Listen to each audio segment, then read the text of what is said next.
हुई खत्म जब से वो सोहबतें मेरे मशगले भी बदल गए। कभी रोए शाम को बैठकर, कभी मैं कदे को टहल गए।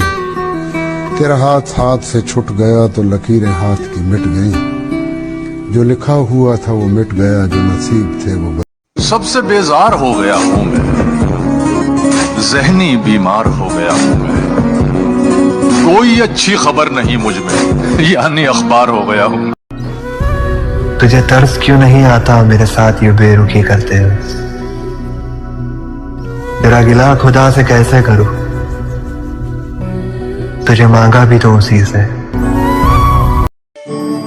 उसने कहा कि जो आंखों के जरिए दिल में उतर जाए उसके साथ जिंदगी गुजारी जा सकती है, लेकिन जो दिल से उतर जाए उसके साथ बात नहीं बनती।